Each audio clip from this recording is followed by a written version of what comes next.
Bem, nós vamos iniciar a nossa escola bíblica dominical e eu quero endereçar minhas primeiras palavras às mães que estão aí nos assistindo. Parabéns pelo seu dia, que Deus abençoe a todas vocês. Convido você para pegar sua Bíblia comigo e abrir a sua Bíblia no livro de Gênesis, capítulo 18. Eu quero ler com você esta belíssima passagem que trata de um importante episódio na vida deste patriarca, o pai de todos os crentes. Então, abra sua Bíblia e acompanhe a leitura comigo, Gênesis 18. Apareceu o Senhor a Abraão nos carvalhais de Mamre, quando ele estava sentado à entrada da tenda, no maior calor do dia. Levantou ele os olhos, olhou, e eis 3 homens de pé em frente dele. Vendo-os, correu da porta da tenda ao seu encontro, prostrou-se em terra, e disse: Senhor meu, se acho mercê em tua presença, rogo-te que não passes do teu servo. Traga-se um pouco de água, lavai os pés, repousai debaixo desta árvore.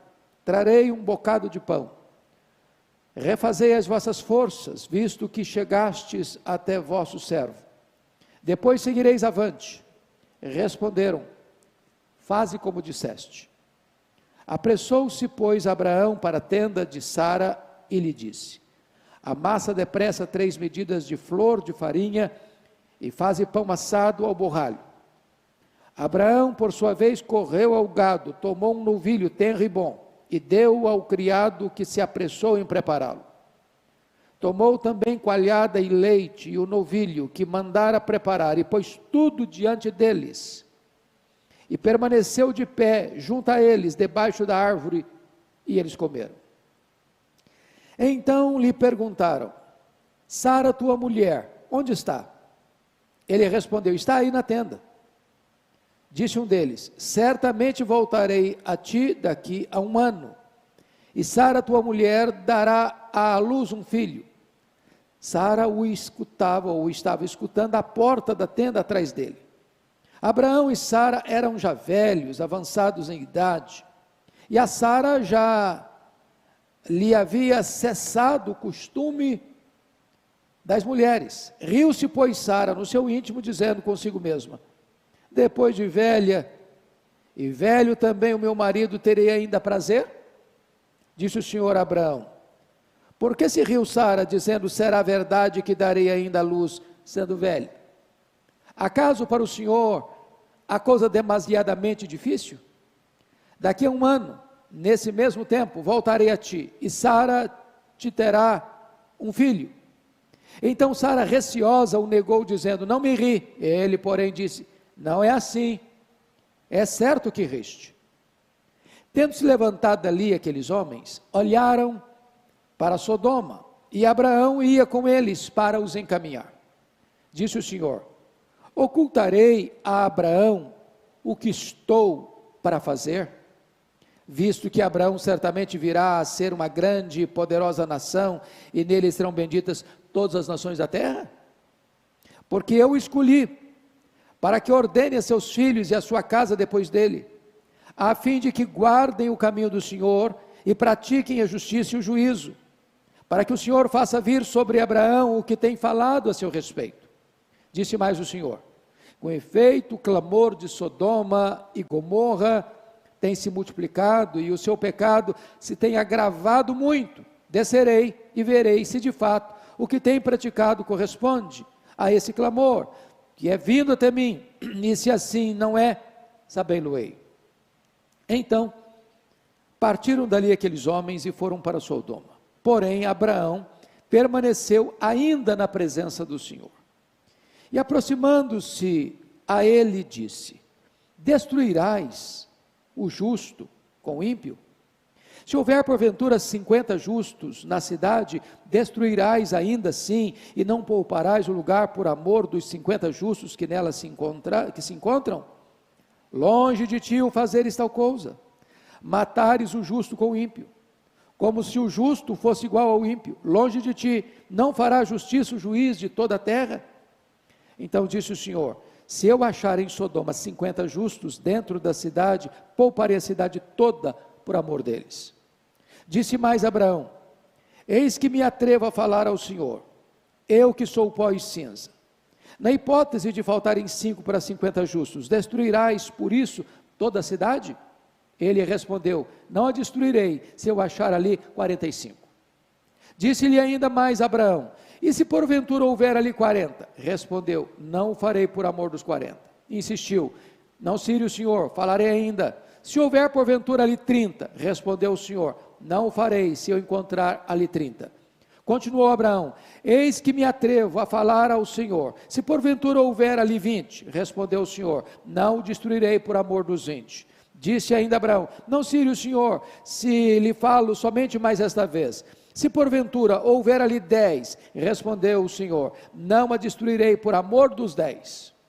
Tendo cessado de falar a Abraão, retirou-se o Senhor, e Abraão voltou para o seu lugar. Bom, eu quero pensar com você sobre o seguinte tema: quando o Senhor visita a nossa casa, quando o Senhor visita a nossa família. Eu gostaria de situar esta passagem para que você entenda o contexto. Abraão foi tirado de Ur dos Caldeus,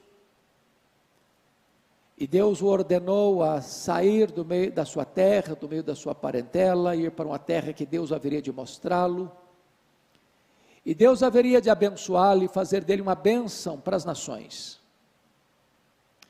E diz a Escritura que Abraão vai, Abraão levanta altares a Deus, mas diz a Escritura que depois de obedecer a Deus, ele passa por uma primeira prova. Há uma fome na sua terra, e ele, sem consultar a Deus, desce ao Egito. Ao descer ao Egito, ele tem ciência de que os valores, os princípios que governam aquela terra, são outros valores e princípios, e ele começa a imaginar que Faraó tem um harém, e que ele poderia ser morto pelos soldados de Faraó, se porventura a beleza da sua mulher, e a Bíblia diz que ela era extremamente formosa, pudesse atrair os olhos de Faraó. Então ele combina com a sua mulher para chegar no Egito e mentir acerca dela: você é minha irmã. E não tardou para que os príncipes olhassem para ela, se agradassem dela e levassem Sara para o harém de Faraó. E como resultado disso, Faraó cumulou a Abraão de presentes, de riquezas, de muito gado, muitos servos e muitas servas. Aquela riqueza não foi uma bênção para ele. Ele desceu ao Egito e ali transige com os valores absolutos de Deus. Até que Deus fere a casa de Faraó com pragas, e Faraó descobre a mentira de Abraão e repreende Abraão, e expulsa Abraão do Egito. Bom, ele retorna, ele volta agora, exatamente de onde tinha saído, e ao retornar ele demonstra quebrantamento, porque levanta um altar para o Senhor.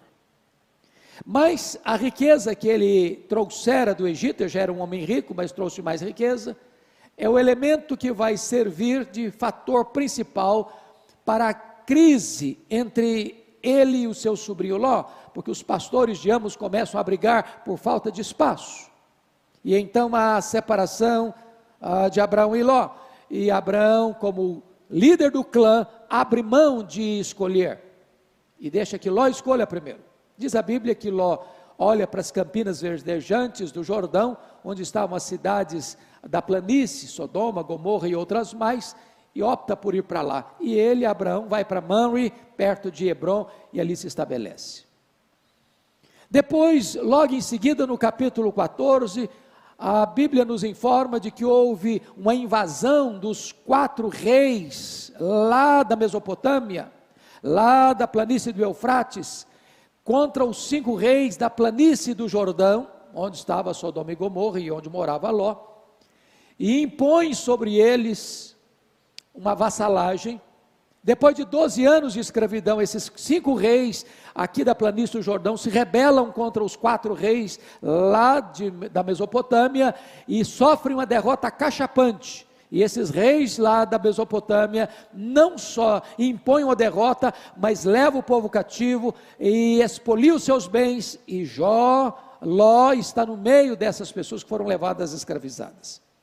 Quando Abraão sabe disso, junta 318 homens da sua casa, valentes, preparados para a batalha, juntamente com os homens que ele aliançou-se naquela região, e impõe uma derrota de estratégia militar sobre os reis do norte, e tira das mãos deles o povo escravizado, inclusive o seu sobrinho Ló. Pois bem,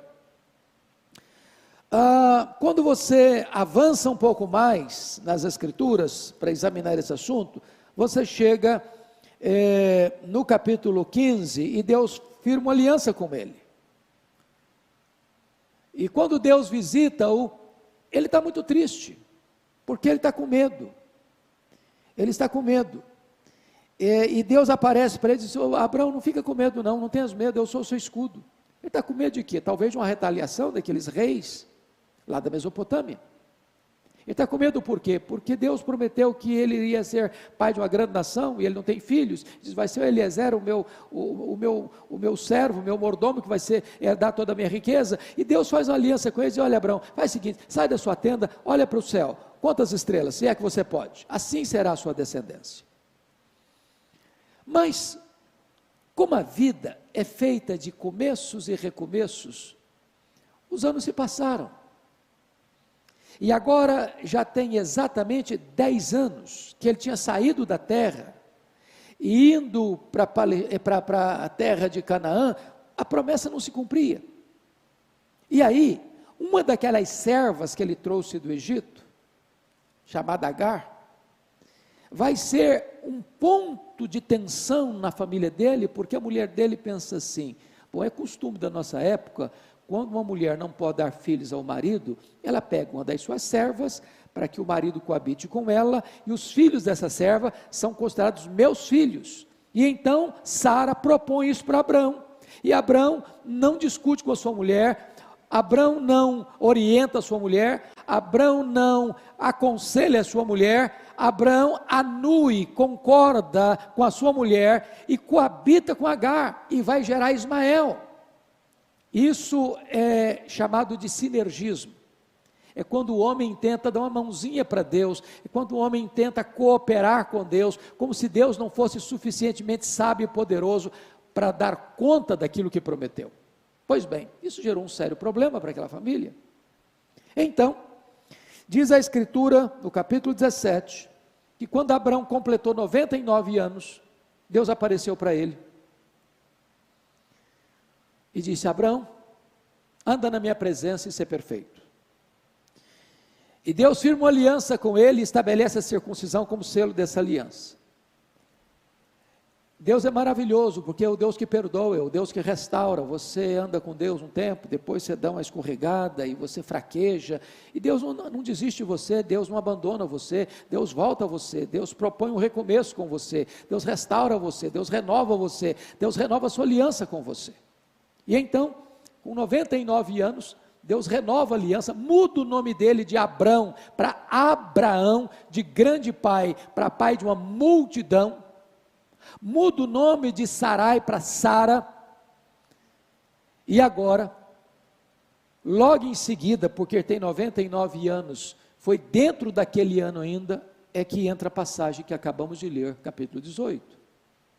Quando Abrão está na sua tenda, na porta da sua tenda, lá nos carvalhais de Mamre, assentado à entrada da tenda, calor imenso, hora mais quente do dia, talvez meio-dia, e ele olha, defronte dele tem 3 homens, e já naquele momento Abrão tem um discernimento, que não são apenas peregrinos, não são apenas beduínos que estão caminhando por aquelas regiões desérticas de Hebrom.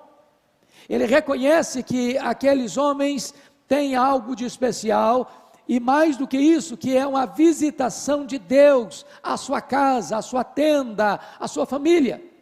E então diz o texto que ele corre ao encontro deles, e ele, vendo-os, correu da porta, verso 2, da tenda ao seu encontro, e prostrou-se em terra. Prostrou-se em terra. Quero destacar para você que alguns pais da igreja, e até mesmo o reformador Martim Lutero, chegou a pensar que esses 3 homens são a expressão do Pai, do Filho e do Espírito Santo, que seria uma representação da Trindade ali para Abraão. Particularmente, e baseado na maioria dos estudiosos, eu preciso discordar desse pensamento, e penso eu que o texto nos leva a outra conclusão, porque na verdade, o que acontece ali é que nesses 3 homens, um desses homens representava o Senhor, Deus Jeová, Deus Javé. E você pode ler comigo, por exemplo, o verso 13, disse o Senhor a Abraão. Então, quem está falando não é um anjo. O verso 14, acaso para o Senhor a coisa é demasiadamente difícil? O versículo 17, olha comigo, disse o Senhor, ocultarei a Abraão o que está para fazer, o que estou para fazer? Então, quem está falando aqui não é um anjo, é o Senhor, é um desses 3 homens, é a pessoa do Senhor. Olha ainda verso 22, então partiram dali aqueles homens, e foram para Sodoma, porém Abraão permaneceu ainda na presença do Senhor. E quando você avança um pouco mais no entendimento, você já vai lá para o capítulo 19, versículo 1, ao anoitecer vieram os 2 anjos a Sodoma. Então, enquanto Abraão fica com um dos homens, que é o Senhor, os outros 2 homens são 2 anjos. Então, o que eu quero levantar para você é a bênção de Deus chegar na sua casa, é a presença de Deus no seu lar, é Deus retornando à sua casa, para renovar com você a sua aliança, para trazer palavras de bênção, para trazer palavras de esperança, para trazer palavras de vida, para um casal que já estava amortecido e não tinha a mínima possibilidade de gerarem filhos. O Senhor está vindo lá para dizer o seguinte: olha, daqui a 1 ano vai acontecer, eu falei, eu prometi, e eu sou poderoso para cumprir, porque para Deus, para o Senhor, não há coisa demasiadamente difícil. Talvez a maior necessidade que você e eu temos é da visita do Senhor, é da presença do Senhor na nossa vida, na nossa casa, na nossa tenda, na nossa família. É isso que está acontecendo aqui. E o primeiro retrato que eu encontro aqui de Abraão, então, nesse texto, Abraão, o anfitrião. O anfitrião. Então vamos olhar comigo, por gentileza, a partir do verso 3, porque Abraão, ele demonstra uma solicitude imensa, uma alegria imensa, um prazer imenso, uma pressa extremamente eloquente para receber aqueles 3 homens na sua casa. Ele é um anfitrião e ele tem prazer nisso. Então vamos ver isso, por gentileza. Primeiramente, olha comigo o versículo 3, quando ele diz: rogo-te que não passes do teu servo, fica aqui, fica comigo. Lembra lá dos 2 caminhantes de Emaús, quando disseram para o Senhor: já é tarde, fica conosco. É essa consciência de que o Senhor é tão precioso para nós, é tão bom quando Ele está na nossa casa, é tão bom quando Ele está dentro da nossa família, é tão bom quando a presença dEle é real na nossa família, na nossa casa, no nosso lar. Segundo, olha comigo, versículo 4, o que Ele propõe? Traga-se um pouco de água. Isso era uma forma de acolhida calorosa, porque se caminhava a pé, por aquelas regiões desertificadas, muita poeira, e o primeiro gesto de que você era um bom anfitrião, era que quando a pessoa chegava, você colocava água para lavar os pés. Olha mais, repousai debaixo dessa árvore. O segundo aspecto da característica de Abraão como hospedeiro e como anfitrião, era não apenas lavar os pés, mas também repousar, descansar. Olha, em terceiro lugar, o que ele vai estabelecer para eles? Refeição beduína. E eu chamo a sua atenção para os versículos 5 a 8, porque tem aqui vários aspectos de que os beduínos são muito generosos nas suas refeições. E Abraão está demonstrando isso aqui. Veja comigo, por favor. Primeiramente, ele vai colocar, traga-me um bocado de pão. E eu chamo a sua atenção para as características desta hospitalidade de Abraão. Primeiro, Abraão serviu imediatamente. Versículo 4: traga-se um pouco de água, lavai os pés e repousai debaixo desta árvore.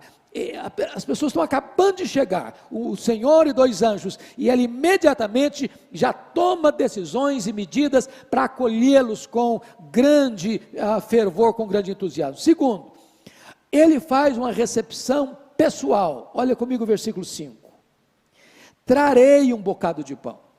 Quando você vê trarei um bocado de pão, quando vai pedir para Eva, para Sara fazer o pão, ele pede 3 medidas. 3 medidas, gente, é muito pão. É pão para muita gente. Ele está servindo 3 pessoas. Mas ele é humilde, ele não quer dizer, não vou fazer um banquete, não. Ele usa uma linguagem de humildade. E é um trabalho pessoal. Eu trarei um bocado de pão.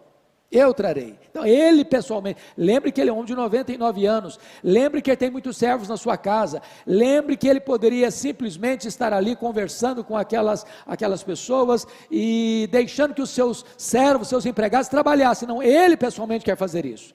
Terceiro, ele faz isso de forma rápida. Versículo 6: apressou-se, pois, Abrão para a tenda de Sara. Bom, olha que coisa maravilhosa. Ele entende que a tenda não é dele, é a tenda de Sara.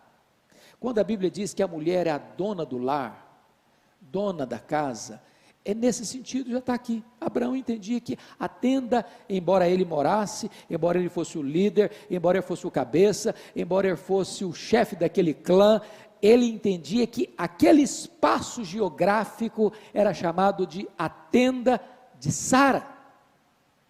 Bonito isso. Isso é um princípio, e ele faz isso com pressa, ele apressou para a tenda de Sara. Mas mais do que isso, a generosidade dele. Veja comigo quais são os expedientes dele. Primeiro, amassa depressa 3 medidas de flor de farinha. Flor de farinha é a nata da farinha, a farinha melhor, de melhor qualidade. E faz pão amassado. Cabia a mulher fazer o pão. Agora olha o versículo 7, Abrão por sua vez correu ao gado, 99 anos, ele não vai ao gado, ele corre ao gado, ele tem pressa, e corre ao gado. Mas para que ele vai lá? Para tomar um novilho tenro e bom. Ele escolhe o bezerro cevado, ele escolhe o melhor, ele escolhe o mais tenro, ele escolhe o que ele tem de melhor. E diz o texto, versículo 7, deu ao criado, que fez o quê? Que se apressou em prepará-lo. Tudo é feito da melhor qualidade, tudo é escolhido com abundância, e tudo é feito com pressa. Agora veja você comigo o versículo de número 8, olha aí: tomou também coalhada e leite e o novilho que mandara preparar e pôs tudo diante deles, é uma mesa farta, é uma mesa de um beduíno, e mais, diz o texto aí no versículo 8, que ele permanece de pé, como garçom, que está servindo, como garçom, que não é para bater papo, não é para puxar conversa, não é para perguntar, tem a única finalidade de estar ali para servir, para oferecer o melhor, para dar mais conforto aos seus convidados, e ele é o anfitrião, e ele fica ali, pronto e disposto a servir. Abraão, o anfitrião. A grande pergunta é, como você recebe o Senhor na sua casa? O Senhor se sentiria bem na sua casa, como sentia bem, por exemplo, lá na casa de Marta, Maria e Lázaro? O Senhor tem espaço na nossa família? Nós temos prazer em receber a presença dEle?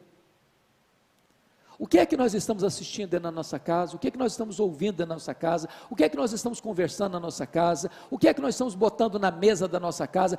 Tudo isso traz glória para Deus, e dizemos com isso, Senhor, seja bem-vindo na nossa casa, seja bem-vindo na nossa família. Essa é uma lição que Abrão nos ensina, Abrão, o anfitrião. Mas, Quero partir para o segundo ponto desse texto. Agora Abrão, o marido. Então você vai ver comigo, por gentileza, nos versos 9 a 15. Porque no verso 9 há uma pergunta, e aqui depois que eles tomam a refeição, eles vão mostrar a finalidade daquela visita. Essa visita tem duas finalidades. A primeira delas, uma visita de graça à família de Abraão. Segundo, é uma visita de juízo às cidades da planície do Jordão, Sodoma e Gomorra. Vejamos então, olha a pergunta do verso 9. Então lhe perguntaram: Sara, tua mulher, onde está? Ele respondeu: está aí na tenda. Será que o Senhor e os dois anjos não sabiam onde Sara estava? Será que eles precisavam dessa informação? Será que eles não tinham esse conhecimento? Claro que a pergunta é retórica. A grande pergunta para um marido é esta: onde está a tua mulher?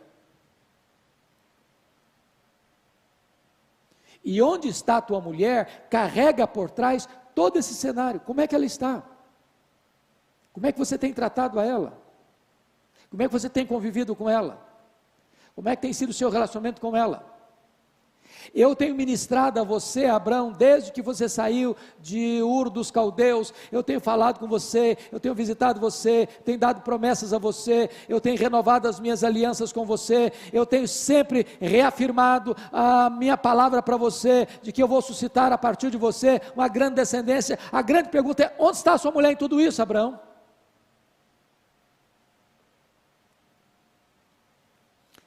Você tem ministrado a sua esposa?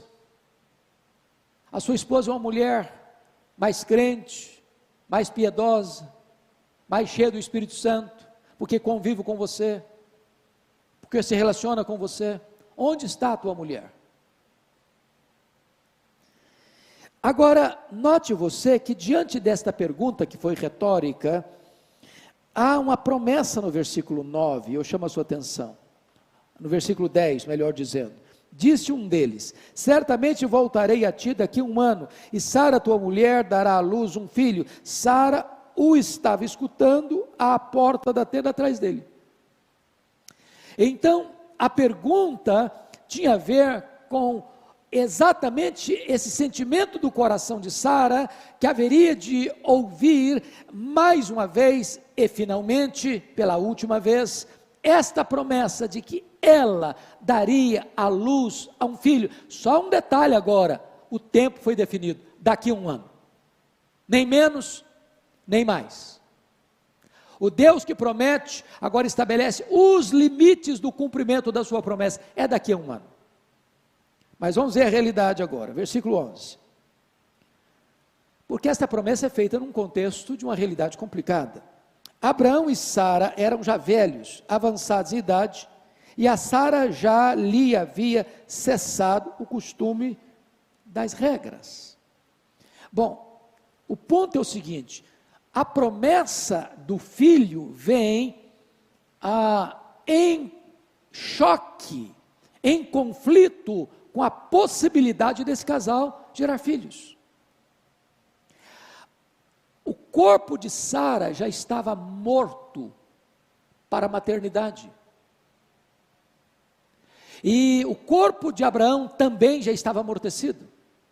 Esta palavra velho aqui, no versículo 11 e no versículo 12, quando ela pergunta: depois de velha e velho também meu senhor, teria ainda prazer, é a mesma palavra, para você ter uma ideia, dos ossos envelhecidos, ou lá em Josué 9, daquelas vestes rotas, que aquelas pessoas vieram para enganar Josué e fazer uma aliança com ele. A realidade é de impossibilidade de um milagre. É por isso que o próprio Senhor com os seus 2 anjos aparecem para dizer: eu vou fazer daqui a 1 ano. Qual foi a reação de Sara? Olha o versículo 12. Riu-se, pois, Sara no seu íntimo, dizendo consigo mesma: depois de velha e velho também o meu senhor, terei ainda prazer. Este é o riso da incredulidade humana E este é o riso das impossibilidades humanas.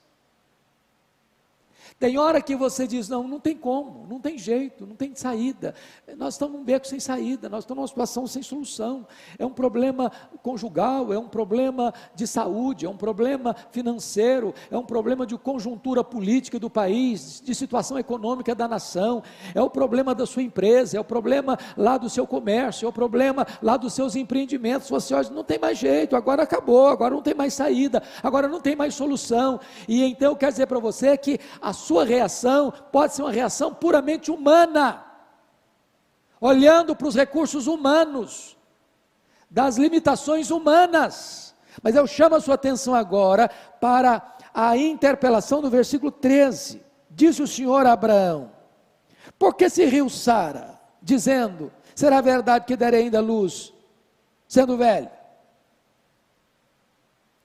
Deus é o Deus que confronta a nossa incredulidade. Deus é o Deus que nos repreende todas as vezes que nós duvidamos de que o seu poder pode fazer o impossível dos homens. E aí vem a declaração gloriosa que está registrada no versículo 14, uma das mais belas declarações da Bíblia, sobre a onipotência de Deus. Olha comigo: acaso para o Senhor a coisa demasiadamente difícil? Se Ele criou do nada o universo, você acha que Ele não pode abrir o ventre de uma mulher estéril, e Ele não pode ressuscitar o corpo de uma mulher já morta para a maternidade, para ela ser mãe, e mãe daquele herdeiro das promessas? Porventura a coisa demasiadamente difícil para Deus? Foi isso que Jó entendeu no final da sua vida. Agora eu sei que tudo podes, e nenhum dos teus planos pode ser frustrado. Foi isso que o anjo Gabriel disse a Maria, lá em Nazaré da Galileia, que para Deus não há impossíveis em todas as suas promessas. Foi isso que o apóstolo Paulo escreveu em Efésios 3:20, ora aquele que é poderoso para fazer infinitamente mais do que tudo quanto pedimos ou pensamos, conforme o seu poder que opera em nós. Então, os seus problemas podem ser maiores do que suas forças, mas os seus problemas são menores do que o poder todo suficiente de Deus. Então, o Senhor, depois de fazer isso, faz um confronto no versículo 15. Então Sara, receosa, o negou, dizendo, não me ri. Ele, porém, disse, não é assim, é certo que riste. Bom, não dá para mentir para Deus, porque aquilo que o riso de Sara não foi para fora, foi para dentro, não foi uma gargalhada, foi um riso interior. Mas o Senhor a viu, e o Senhor a confrontou. Eu quero dizer para você que Deus está olhando para nós, Ele está nos confrontando, e é melhor que você e eu nos curvemos ao seu confronto, e creiamos nas suas promessas. Bom, depois de falar então de Abrão, como anfitrião, Abrão como marido, eu quero pensar agora com você um pouco sobre Abrão como um profeta de Deus. Olha os versículos 16 a 18. Tendo se levantado dali aqueles homens, olharam para Sodoma, e Abraão ia com eles para os encaminhar. Disse o Senhor, ocultarei a Abraão o que estou para fazer? Visto que Abraão certamente virá a ser uma grande e poderosa nação, e nele serão benditas todas as famílias da terra. Você lembra que o profeta Amós chegou a dizer isso? Que o Senhor não faz nada sem antes revelar o que vai fazer aos seus santos profetas. Abraão era um profeta de Deus, e Deus está saindo da casa de Abraão, onde deixou bênçãos e promessas, se encaminhando agora para Sodoma e Gomorra. E Deus está dizendo o seguinte, eu não vou executar juízo sobre aquelas cidades da planície, sem antes revelar isso a Abraão. Eu não tenho segredo com Abraão. Aquilo que eu vou fazer, eu ponho diante dos seus olhos. Eu trago essa informação para ele. Ele é meu profeta. Ele é meu mensageiro. E Deus está mostrando aqui que Ele está para cumprir um juízo iminente sobre as cidades malvadas e impiedosas da planície, mas antes disso, Abraão é informado do que Deus está para fazer. Depois disto, vem uma quarta figura de Abraão nesse texto. Primeiro, Abraão, o anfitrião. Segundo, Abraão, o marido. Terceiro, Abraão, o profeta. Mas, em quarto lugar, veja comigo, agora Abraão, o educador. Você pode olhar comigo, por gentileza, o versículo 19, um dos mais belos textos da Bíblia. Está escrito assim: porque eu o escolhi para que ordene a seus filhos e a sua casa depois dele, a fim de que guardem o caminho do Senhor e pratiquem a justiça e o juízo, para que o Senhor faça vir sobre Abraão o que tem falado a seu respeito. Eu chamo a sua atenção para um ponto muito importante aqui. Para cada pessoa que Deus salva, Ele tem um propósito, Ele dá um propósito de vida. Por exemplo, o propósito de Noé foi construir a arca, e salvar a sua família, e recomeçar a povoação da terra. O propósito de Moisés foi ser o libertador do seu povo da escravidão do Egito. O grande propósito na vida de Josué foi introduzir o povo de Deus na terra prometida. O grande propósito de Davi foi estabelecer um reino sólido de Israel. O grande propósito de Deus na vida de Salomão foi a construção do templo de Jerusalém. O grande propósito de Deus na vida de Neemias foi reconstruir os muros de Jerusalém e restabelecer a vida espiritual daquela cidade.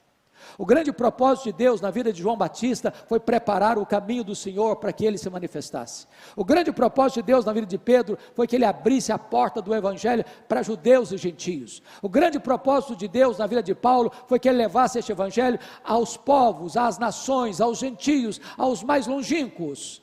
A pergunta é: qual foi o grande propósito de Deus na vida de Abraão, o pai da nação de Israel e o pai dos crentes? Bom, esse texto está nos dizendo que Deus o escolheu com esse propósito. Mas que propósito? Que propósito? Para que ordene a seus filhos, preste atenção agora, e a sua casa depois dele. Bom, então vamos fazer um pouquinho de conta aqui. Quando Isaac, o filho da promessa, nasceu, Abraão tinha 100 anos. Isaac casou-se com 40 anos. Portanto, quando o seu filho Isaac se casou, Abraão tinha 140 anos. Bom, Isaac orou por Rebeca 20 anos. Ela era estéril. E quando Rebeca concebeu e deu à luz os seus filhos gêmeos, Esaú e Jacó, netos de Abraão, o Isaac tinha 60 anos, portanto, Abraão tinha 160 anos quando seus netos nasceram. Bom, e Abraão morreu com 175 anos, logo, Abraão só teve 15 anos de vida. A Bíblia diz que ele morreu em ditosa velhice, então ele estava ainda feliz, convivendo. Ele só teve 15 anos para conviver com seus netos. Mas como assim que o projeto de Deus na sua vida foi que ele, está escrito aí no versículo 19, ordenasse os seus filhos e a sua casa depois dele, a fim de que guarde o caminho do Senhor e pratique a justiça e o juízo? Se ele teve tão pouco tempo. E aí você vai entender Abraão e entender esse texto, quando você vai para Hebreus capítulo 11, que ele viu as promessas e saudou-as de longe, ele sabendo que ele era o pai dos crentes.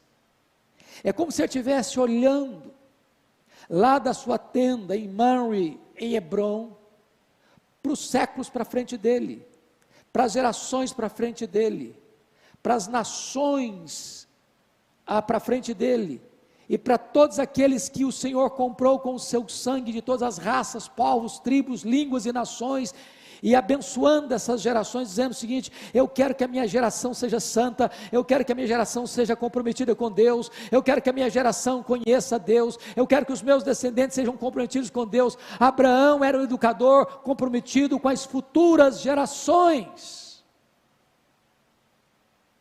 A pergunta que eu faço a você hoje é: qual é o compromisso que você tem de educar seus filhos, seus netos e as suas futuras gerações? Você se lembra do rei Ezequias? Um homem de Deus, mas que cometeu um gravíssimo erro nesse particular. Quando ele tinha 39 anos de idade, Deus apareceu para ele e disse para ele colocar em ordem a sua casa, porque certamente ele morreria. E ele clama a Deus, ele chora diante de Deus, e Deus ouve a sua oração, estende-lhe a sua idade para mais 15 anos. E diz a Escritura que 3 anos depois de curado, ele gera um filho, chamado Manassés. E diz a Escritura que então ele morre, e seu filho começa a governar com 12 anos de idade, reina 55 anos em Jerusalém. Foi o rei mais perverso, mais cruel, mais sanguinário, mais assassino, mais feiticeiro, mais idólatra da história dos reis de Judá. E diz a Escritura que quando ele foi curado, vieram caravanas da Babilônia para presenteá-lo, para se alegrarem com ele diante do milagre, não só da cura, mas da libertação do Império Assírio. E diz a Bíblia que Ezequias abre os seus tesouros da sua casa, e mostrou quão grande era, quão poderoso ele era, quão rico ele era, quão esplendoroso ele era, e não disse uma palavra sequer de exaltação a Deus, de gratidão a Deus. Diz a Bíblia que aquilo foi mal aos olhos do Senhor, e Deus mandou Isaías à sua casa, para repreendê-lo, e Isaías dá uma palavra dura para o rei Ezequias, dizendo: olha, essa Babilônia que você se envaideceu diante dela, voltará, e tudo aquilo que os reis ajuntaram até hoje, e tudo aquilo que você ajuntar daqui para frente, essa Babilônia vai levar. E tem mais: dos filhos que tu gerares, serão levados cativos, serão feitos eunucos, serão castrados. E quando Ezequias escuta isso, em vez dele chorar como chorara 15 anos antes, ou melhor dizendo, como ele chorara depois que foi avisado de que ele morreria, diz a Escritura que depois dessa tragédia de que ele é informado que seus filhos serão cativos, serão castrados, ele responde assim: boa essa palavra, boa essa palavra. Mas acho que você não entendeu, rei Ezequias. Eu estou falando que a Babilônia virá e vai tomar esse povo, e vai levar esse povo cativo, os filhos vão ser levados cativos, vão ser feitos eunucos, e você vem me dizer que boa essa palavra? E ele justifica: boa essa palavra que disseste, porque eu morrerei em paz nos meus dias. Sabe o que significa isso? Sabe o que ele está dizendo? Quando isso acontecer, eu não estou mais aqui para contar essa história. Quando isso acontecer, eu não estou mais aqui. Então, depois que eu morrer, desculpem da expressão, que se danem as futuras gerações, eu não estou nem aí. Nós precisamos de pais, de mães comprometidos com a educação de seus filhos, de seus netos, de sua futura descendência. É isso que Abraão fez, e é isso que nós precisamos fazer. Mas eu queria concluir então a exposição desse texto. Primeiro, Abraão como anfitrião. Segundo, Abraão como profeta. Terceiro, Abraão, primeiro, anfitrião. Segundo, marido. Terceiro, profeta. Quarto, Abraão como educador. E quinto lugar, Abraão como intercessor. É exatamente isso que você vai ver comigo a partir dos versos 20 a 33. E quando chega o verso 20, Disse mais o Senhor. Agora o Senhor vai revelar a Abraão o segundo motivo da sua visita à sua casa. A primeira foi uma visita de bênção para a família de Abraão.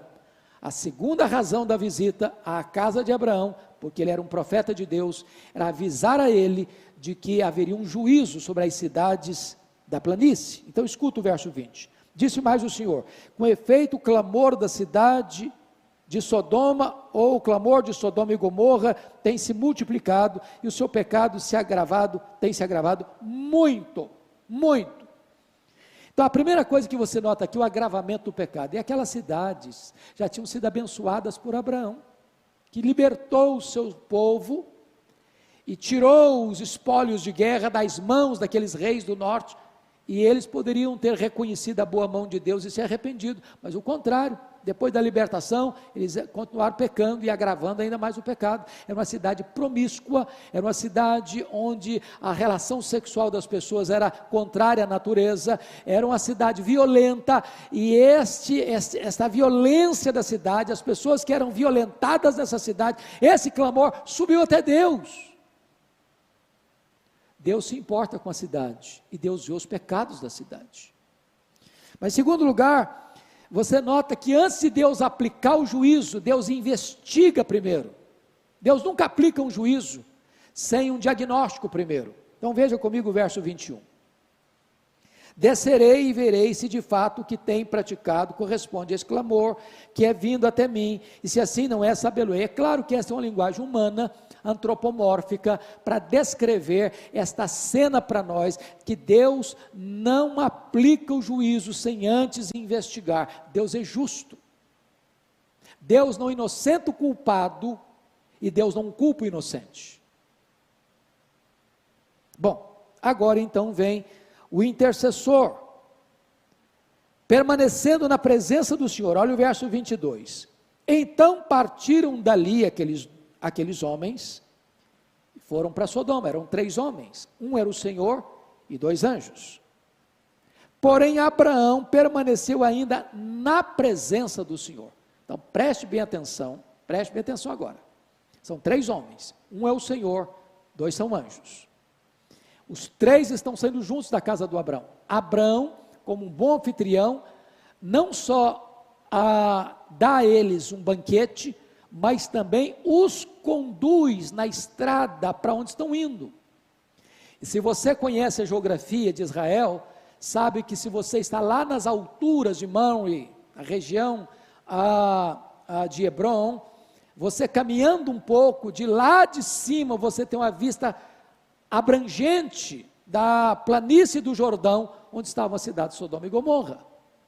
Mas Abraão fica com o Senhor.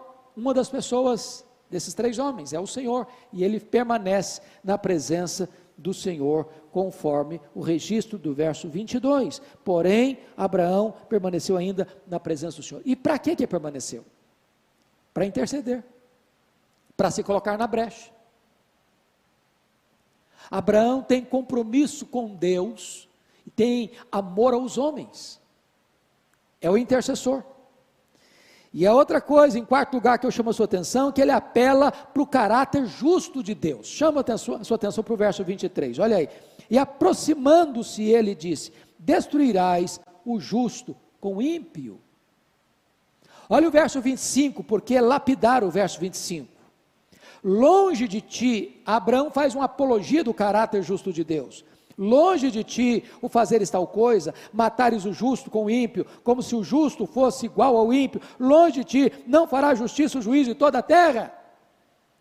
Essa é uma forma de você interceder, é de você relembrar, é você trazer à tona na sua oração quem é Deus. Deus tem compromisso com Ele mesmo, Deus tem aliança com Ele mesmo, Deus tem compromisso com o seu caráter, Deus tem compromisso com os seus atributos, e Abraão está recordando a Deus quem Deus é. O Senhor não vai destruir o ímpio com o justo, porque tu és justo, e sendo tu justo, tu não hás de destruir o piedoso com o ímpio, o impuro com o puro.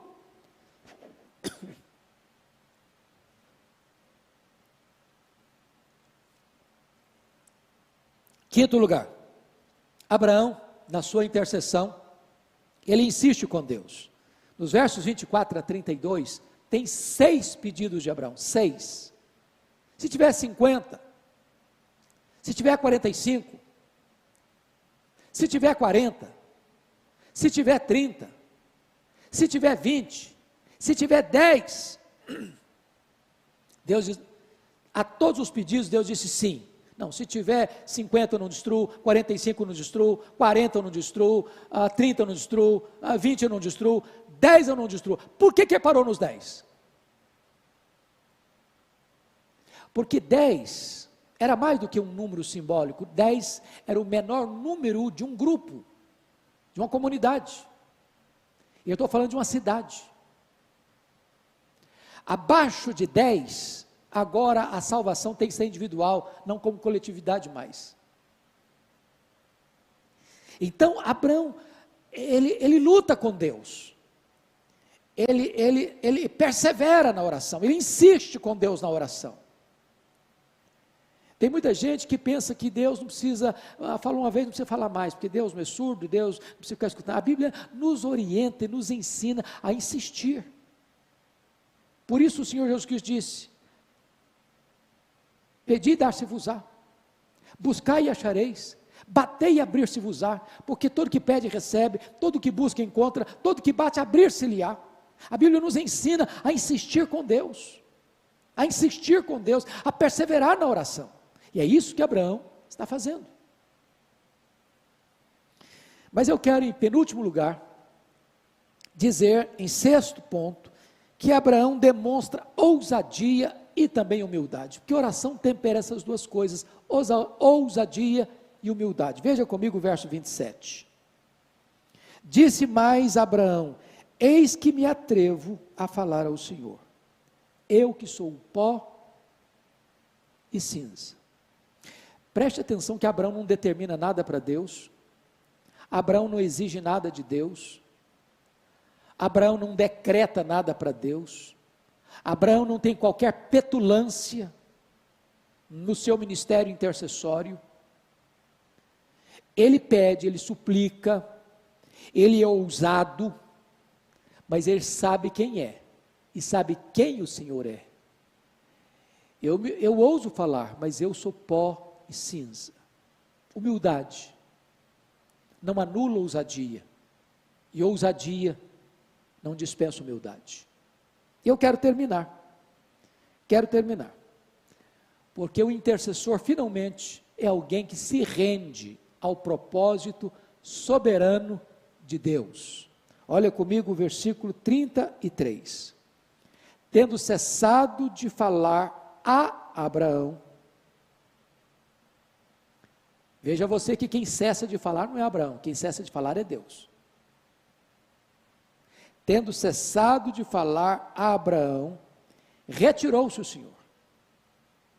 E Abraão voltou para o seu lugar. Deus é soberano. E Ele faz todas as coisas conforme o conselho da sua vontade. Oração não é para determinar nada para Deus, porque quem decide é Ele, quem faz é Ele. Da forma dEle, no tempo dEle, para a glória dEle. Então, nesse momento, depois que Abraão chega ao número mínimo de um grupo, de uma comunidade, Deus cessa de falar com ele. Ele não insiste mais com Deus, submete-se à vontade soberana de Deus e retorna para sua casa. Que Deus nos ajude a imitar este homem que é o pai dos crentes. Abraão, o anfitrião. Abraão, o marido. Abraão, o profeta. Abraão, o educador. Abraão, o intercessor. Que Deus nos abençoe, que Deus nos ajude a seguir as mesmas pegadas do nosso Pai da fé. Deus abençoe você.